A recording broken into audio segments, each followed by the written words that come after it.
You start off with a girl with a blade in her hand and you gotta follow your instincts.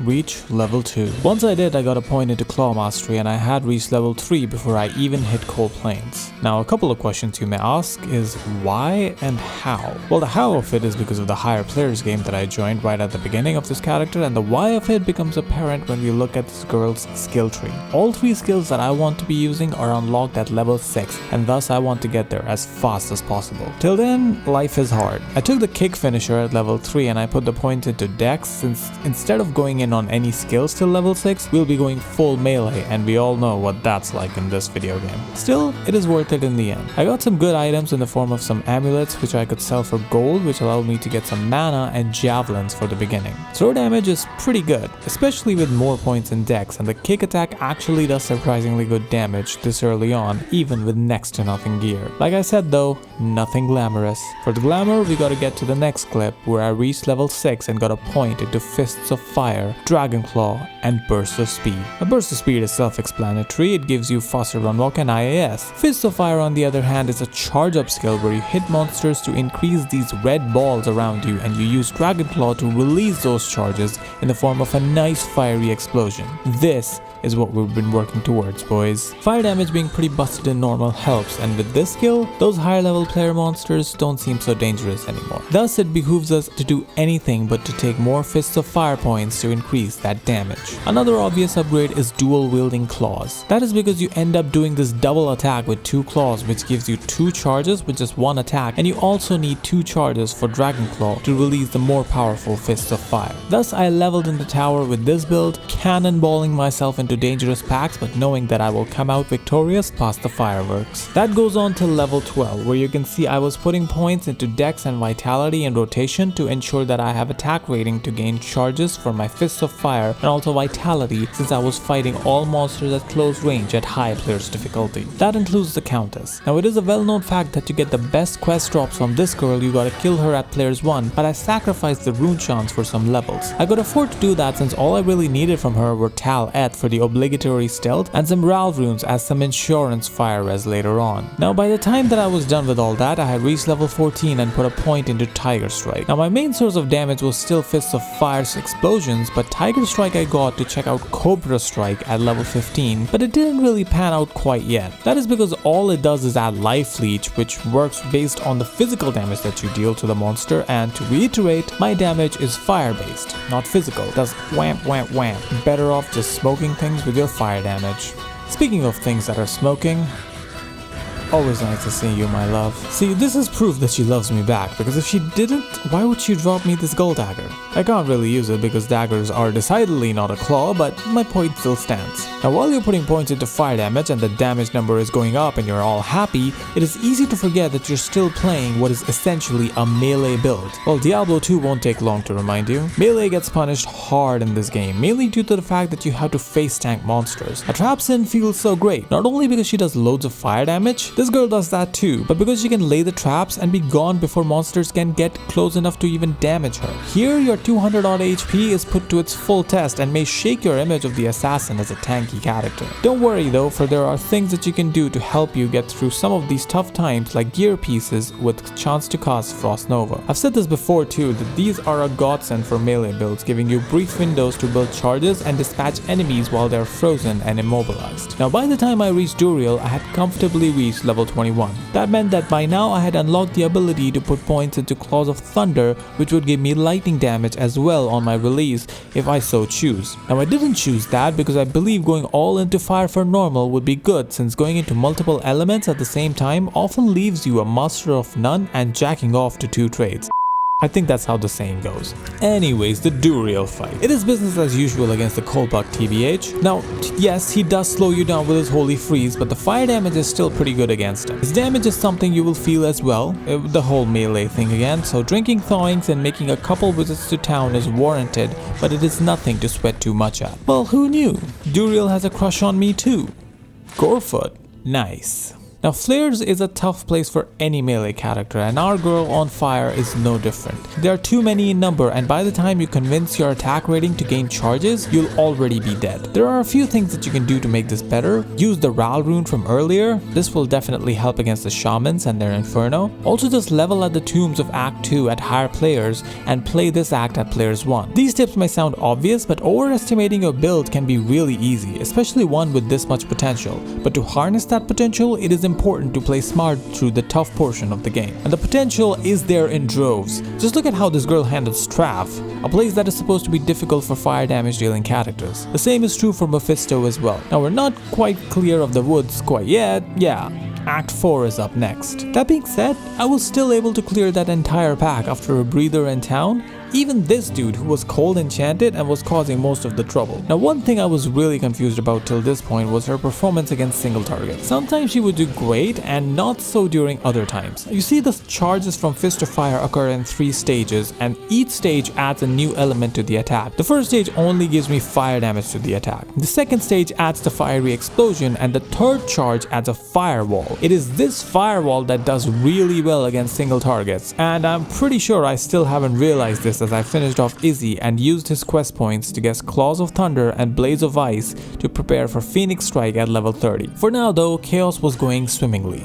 Well, as swimmingly as Chaos can go. You can see that despite close calls against the Infector pack, I was still able to hit back and get them down. Oh, Posttion May. I think he still doesn't know the firewalls are the key to take down single targets and is just spamming and getting lucky. He'll find out in the Diablo fight. Blades of Ice and Claws of Thunder cameo against Vizier, by the way. Now, like I mentioned, this is the fight that I finally realized how the skill that I've been using since level 6 actually works. The firewall does crazy damage to bosses since they aren't mobile and just stand in it, taking in all the fire damage over time. I was also using Blades of Ice here because I thought that slowing him down would also be good. Ignore me, that's stupid. All I needed to do is just that. Build 3 charges and set the firewall down and see a red lizard get roasted. More points in Fist of Fire at level 26. Now, going into Nightmare, there was one thing and one thing on my mind: my damage. Thus, I was actively looking for things to trade because I believe upgrading my weapons will be the #1 priority as I enter the next difficulty. Now, against normal ancients, you can get annoying rolls like this one where one of the ancients just has a weapon that does cold damage. Reset it. Don't waste your or your viewers' time, it's not worth it. These guys can be pretty effectively dispatched off if the rolls are right and you can get them to stand in the firewall for a few moments. Now, Bale runs start pretty rough. This is yet another way D2 absolutely destroys melee. A caster character would still be casting at like 63 FCR no problem. Look at that firewall damage though, dude. That's pretty nice. Now, if they started bad, you can guess the tail end is not going to be pleasant either. That centaur fight took a while, but at least it got me to level 30 where I could put my first point into Phoenix Strike. Now, I won't really be using Phoenix Strike just yet, especially not against these bozos. These I will just lead out because that is just best for everyone, but Phoenix Strike in its baby form isn't really going to impress anyone. Getting a few points in it will definitely be better, although maybe the meteors could have been a good complement to the firewalls against Bale. Another point to note down and fix, boys, is getting frozen. Can't be having that in Nightmare where every boss pack will have bad mods and have might aura and say mean things about your family, especially those archers. Now, before I got problem solving in Nightmare, I decided to do some housekeeping and finished up any normal quests I had left, like the Den and Anya, to get skill points and attribute rewards, which I need all of going forward. Now, Nightmare kicked about as much of my ass as I was expecting. Still, as you can see, I rushed straight to the tower because I knew that this was the place where most of my prayers will get answered. When the game gives you OP monsters that are too difficult to deal with, you get levels and gear to fight back. Just don't get too encouraged and start fighting like archers.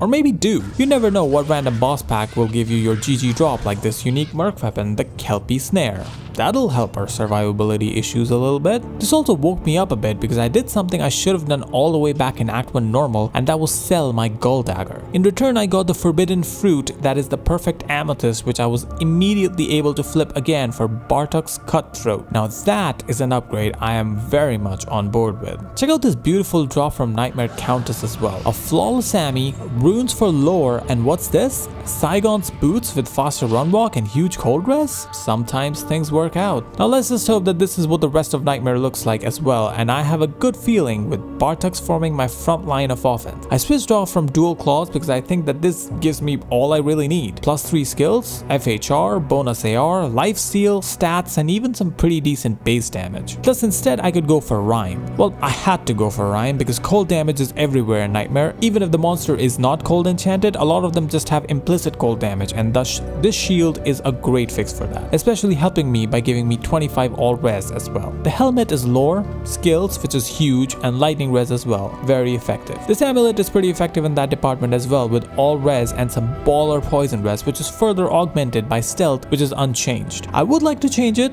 Spirit Shroud would be a good fit for this character, and it will also allow me to get a second Bartox as well maybe. I just don't have the currency at the moment, so I'm sticking with this. I'm using these placeholder boots till I get the strength for Saigon's. Oh wait, I already got it from Bartox. Saigon's boots, run walk, and huge cold res. Can't go wrong. My rings are pretty nice, actually giving me 30 fire res and 30 lightning res, which is pretty sweet. Still sticking with the Frost Nova belt because it gives me lightning res as well, and these gloves give me 18 fire res and magic find. I wouldn't mind getting some skills on this slot as well, which is something that you can do quite akin to the Javazon or a Boazon. Now the skills are a pretty good place for now, with Phoenix Strike sitting at level 17 already. I switched to using this over Fist of Fire with Dragon Tail as my new finisher. That is because I did use up my normal respec. As you can see, I invested equally into Blades of Ice and Claws of Thunder to get the lightning and cold damage of Phoenix Strike up. Also 4 points in Burst of Speed get me to the 10 frame breakpoint with Blade Talons. Now for the Merc. Yes, top 10 anime betrayals. I did not end up going with the Kelpie. Look, don't blame me. Blame meditation, cure, and prayer being just so dang good together. This build overall, dude, this is like playing Diablo 2 in a never punished mode. Even if you teleport right into pit spawn and get cursed, you can still get out unscathed. Player's 8 by the way. That's probably because my resistances are so good for my gear, and also my block is sitting at 63% from my dex investment to where Bartox, further augmented by Rhyme's increased block chance. Now Phoenix Strike also releases 3 different elements with its 3 charges, but the one being the highlight in the Endorial fight is definitely the meteors. Yes, she melts to fire damage, but the damage over time is a great way to take down single targets. The other 2 charges give an Ice Bolt explosion and Chain Lightning respectively, thus giving you all 3 elements flavor, meaning that you can basically kill anything that comes in front of you. Still, having the focus on cold and lightning helps more, since those 2 elements just inherently do well in Nightmare as is. That is unless you are not fighting bosses. There, fire is king. Honestly, looking back at this in retrospect, all I should have really been doing is gaining 1 charge of Phoenix Strike and rapidly getting it off using Dragon Talons, since the meteor hit and the dot from the fire left behind is MVP here. Reaching level 49 in Act 3, I was able to max Phoenix Strike. From there, I put the points into Blades of Ice and Claws of Thunder next. You can see why. Since against most of the monsters, it is the first 2 hits that were doing the most damage. Again, in retrospect though, maybe I should have been giving fire a bit more love, but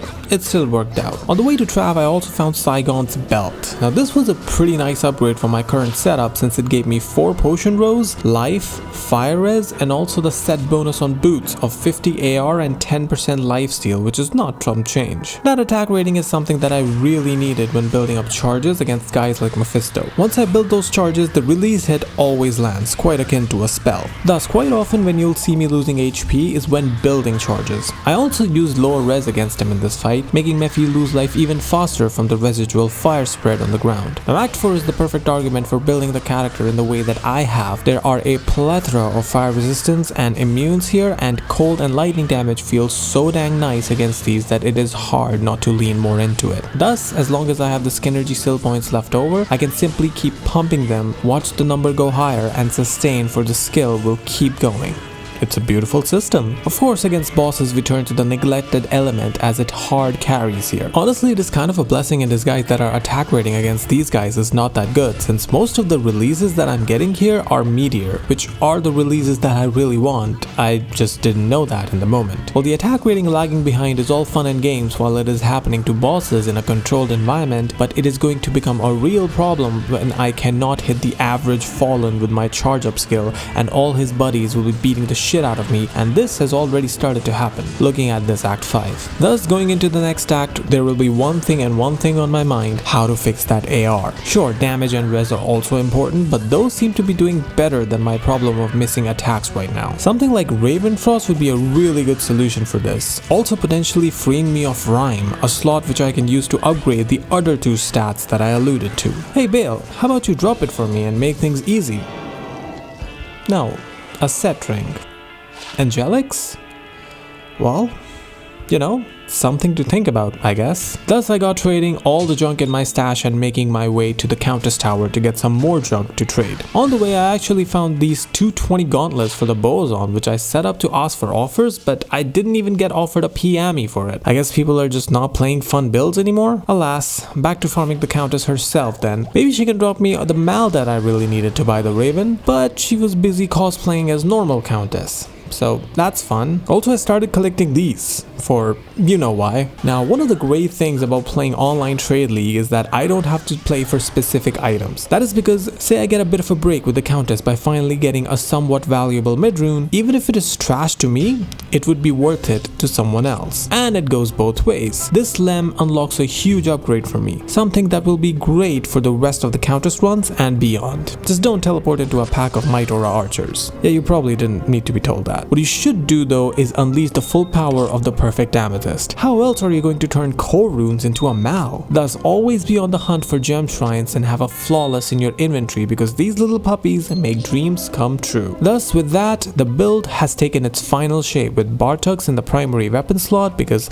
it has the faster attacking base. That is because playing from the non-striker's end is Jade Talon. Oh yeah. That claw that you dropped 1,000 times while running Mephisto but never looked at twice. Well, look twice now, because this thing gives skills, FHR, base damage, mana steal, and 40 all res. That's better than the shield that I was using. All for 1 PME. God, I love that currency item. This, along with the Raven, allowed me to completely replace the Rhyme setup, and as mentioned before, the AR and Dex boost from this is going to be huge in increasing my chance to hit as well. Then we have Tretch giving us more plus skills. Plus skills are all the rage in this build, since that is where all of your damage comes from, and thus this plus the 45 IAS is a huge boon. The Fade, I don't really plan on using that much, since I will be sticking with BOS for the faster run walk and IAS, but it is nice to know that it will always be there as an option. Other than that, most of the other faces are familiar, and you can see that Phoenix Strike is now sitting at level 28. That's honestly all you really need with this girl. This one skill is incredible, giving you cold, lightning, and fire damage all in one. Charge 3 times and watch hell die in front of your eyes. The finisher hotkeys back on the Dragon Claw with the dual claw setup. For the disciplines, I have 1 hard point into burst of speed because that is all I need with the plus skills that I have, and also a point into Cloak of Shadows, which I don't use as often as I should. Also, something I'm realizing is weapon block that I missed. Something that is definitely worth getting, since it blocks a percentage of all incoming damage while standing still, which includes the time when you're building your charges. Speaking of, you can see that my synergies are now much more well balanced for Phoenix Strike for the difficulty filled with the immunities, but the primary focus is still on cold and lightning. What that entails is that no matter what kind of immunity we are dealing with, that being lightning, fire, or cold, Phoenix Strike single-handedly can take care of all the monsters that stand in your way. Next level up, which I got on my way to Andy, I got weapon block as promised as I reached level 71 before taking on the Poison Queen. Against Centaurial, we can see that not a lot has changed. Meteor plus fire damage over time is still an insanely effective way to kill bosses, to the point that I literally walked away to set up a TP and came back to find Andy already dead. Now, Arcane Sanctuary presents us with a bit of a unique scenario, as it is a place with 0 lightning immunes. Thus, it actually ends up being faster to just use Claws of Thunder charges in here, since everything in here takes a ton from the lightning damage, and I'm only too glad to dish it out. Now, while completing the Radamant quest, I found a gem shrine down in the sewers. Lit. Then I turned the corner and I found another, which I wasted, but no worries because I found yet another next to it. Dude, 3 gem shrines back to back to back. First ever.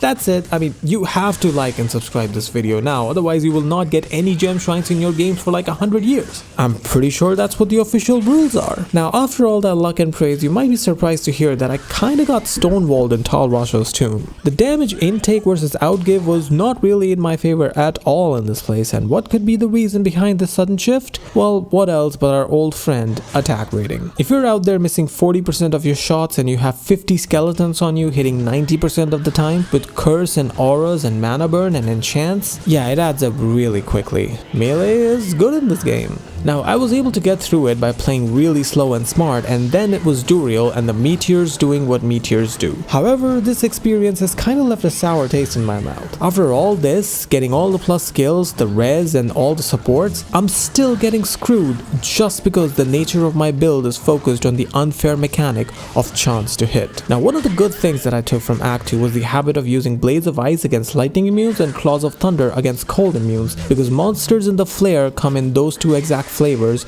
and using the strong damage type against them turns out to be pretty effective. Of course, we all know what the bossing experience is going to be, so we can just skip to the drops. And moving swiftly onwards. Well, I don't know towards what, because Act 4 is up next. By Act 4, the melee aspect of this build has really started to catch up, and I say that in a bad way. This is also where I rediscovered my love for Phoenix Strike at this point.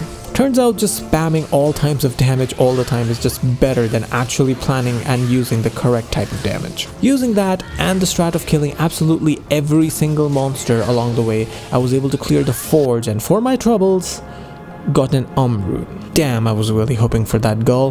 This is still okay, I guess. However, taking one step into chaos, I realized something right quick. This was not okay. They didn't even consider me worthy enough to let me in the door before killing me. Dude. Humiliated, I turned back and vowed to return when stronger. Let the montage music begin. So, why Countess runs?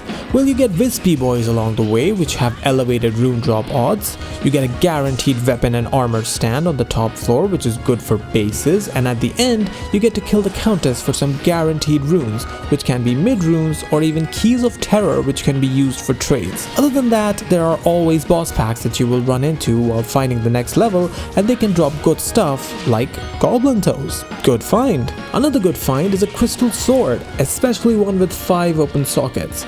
That is because that translates directly to a Mal rune. Okay, we're moving. Now, to get this show really on the road, I used the that I had gotten from the forge and bought a 4 open socketed Monarch. Now, the reason for this is that one of the things that the Countess often drops are low level runes like Tal, Ort, Thul and Am. Yeah, you heard right. Those are the runes for Spirit, and the reason that those are good is because if you get 35 FCR, like I got on the first try because I'm a pro like that, it can be used to convert to Vexes. That Vex I can then resupply to the market for the cost of a gold and another thus allowing me to repeat the process yet again. Money, money, money, boys. Now, it took me a while before I got the second 35 FCR, but it has to be 35 because of course it has to, but I was eventually able to get the second Vex and get to this point. Mosaic. Well, this is a rune word. Mal, Gul, Am to break the game. Well, 2 Mal, Gul, Ams, but still. Don't look at what the base is, don't look at what the rolls are, even though they're pretty good actually. This weapon, you don't need anything afterwards. Seriously. Once you get this thing going, the game just turns into a click the button challenge. You see a monster in front of you? Just click the button. Oh, you're low on HP and taking too much damage? Just click the button and you'll be back to full. The biggest problem that you really start facing, well, number one is the number of hotkeys that you have to manage, but the other is finding monsters so that your charges don't run out on their own. That is where something like Dragonflight comes in handy, which lets you teleport across to the next monster, and it counts as a finisher so your charges get renewed so you can continue to do this. They really should have never let me in the door. Okay, here are some 6 strats for you. Once you're done completely destroying all the Chaos's manhood in front of their families, I would urge you to show some restraint at the tail end of the group of monsters. Here, use Mind Blast to convert one of the minions, not as a defensive measure. We don't do beta things like that with this build, but as a pit stop to refresh your charges so that they don't run out by the time Diablo spawns in. God, I wish his family was here to witness this. Of course, when it rains, it pours. As I was destroying basically the entire entirety of Act 5, a super unique dropped me Ormus's robes with 15% cold and fire damage. Too bad it wasn't +3 to enchant, because those are the only Ormuses that sell, because the economy and the community always makes a lot of sense. Now I took on the entirety of Act 5 health, practicing my best serial killer discipline, slowly and methodically. Dude, I can just watch her do this all day, but the point that I have to eventually get to is that this gave me a lot of XP and I was level 81 by the time I got to Bale. Now he was actually a surprisingly hard fight. No, he wasn't. No, he wasn't. Okay, now the whole world as my oyster, it was time for me to decide what challenge I wanted to complete next with utter style and ease. I chose cows. Well, in reality I chose Ubers, but I needed keys to get to them. Also, my current res should probably be a little better before facing off against them, but against cows, I really don't care. Most of the damage that they deal is physical and non-existent because they all die before they can do any damage. Most of the stuff that I used to fight them was most of my hell gear, only I found this cat's eye at the tail end of Act 4, which I decided to use for additional faster run walk and IAS. As for what I found from cows, well, not much. It was a bit slow going, and thus I decided to speed things up by using some of the ammies that I had been hoarding to get a Skulders to boost up that MF. Did it help? Well, not yet, as my next clip is of another trade where I sold a small charm that I had found from the Arcane with 3% faster run walk and 11 poison res for a Mal rune. So I decided to take things up a notch again with another P-Ammy trade. Well, I guess I was finding flawless amethysts from these runs. I mean, holy. We have a Shaco now, thanks to that. Also, I used that Mal that I got from the small charm to get the most logical upgrade I can think of. A bare bones Sin Torch. Yes, the res and attribute numbers are low, but that +3 is what I care about the most, as it is going to skyrocket my damage even further to the point that I was literally one-tapping entire boss packs. To that effect, you can probably guess that my next acquisition was a bare bones Annie. Again, really only interested in the plus skills, which is adding even more carnage to my arsenal. I'm realizing now that this is less of a cow run highlights and more of let's go shopping with me, as in the next clip I bought some +3 MA gloves. I could have vendored for these, but I was kind of busy killing some bovines and not finding anything, so yeah. I say that and we find our first good drop in the next clip. Tal Rasha's baby. Now, I sold it for a little cheap, please don't get angry, it is only game, but I was kinda getting tired waiting for higher offers, and the ist I got for it, I could use to get my first set of keys. Now, a couple of cool drops up next where I found an almost GG pair of boots, 10 faster run walk, 10 FHR, 28 cold res, 36 fire res, and 25 MF. I literally know the stats off by heart now because I listed these things so many goddamn times on the market, but to get no buyers. Oh well, and the same happened for this small charm with 36 attack rating and 2 dexterity. Yeah, whatever, I'll keep them all to myself instead. To get to drops which actually got me some profit, we need to get to the time I found a Mal rune from the cows. Now, finding this, I knew that I was probably pretty close to getting that final set of keys, maybe only needing one more good drop, and there it was. +1 to fire skills GC. Now these actually sell for less than I was first expecting. I guess fire just not being that good of an element, and thus I had to kind of scramble to get those keys that I was after. However, market shenanigans aren't something that I'm a stranger to, and thus by flipping keys of terrors for keys of hate and then buying them back for the Mal that I had from the cows, we were here. Now my weapons are dual Mosaic claws, my headgear is Kira's, bought this for an amethyst as well as a last minute resistance insurance policy along with some other basic res gear. For my armor, I built Hustle. This is so that I can run fast through low level areas to get charges and then run fast enough to carry those charges to high level monsters like the Ubers. In conjunction with Alders, another good find from the cows,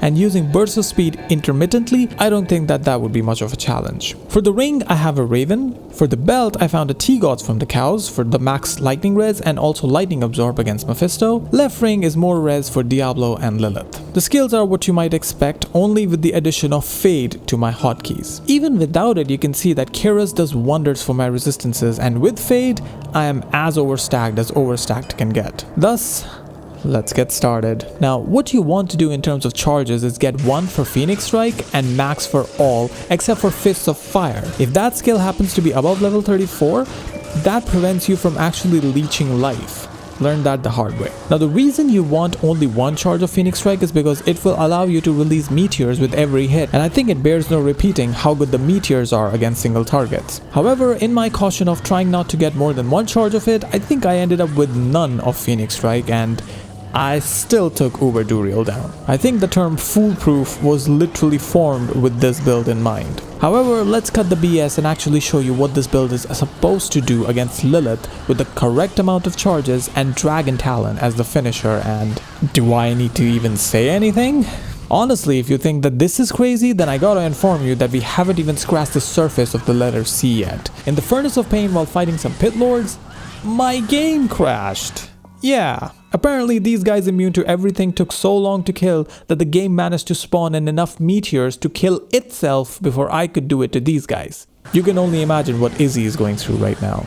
Okay, serious time now. Mephisto is still scary because of course he is. I don't know what crazy math goes on here, but even with my overstacking res with Kairas and Fade, I was still sitting at 40 lightning res. Now with support from T-Gods, what that meant was that he couldn't cleanly one-shot me, but he sure showed that he could try. Honestly, this fight feels way longer in the moment when you're on the edge of your chair, ready to rejuve at a moment's notice. For Bale and Diablo, yeah, I don't think I need to show much respect here. These are mere mortals in front of me. Right. The pit lords again. This time it was my internet that couldn't take it any longer.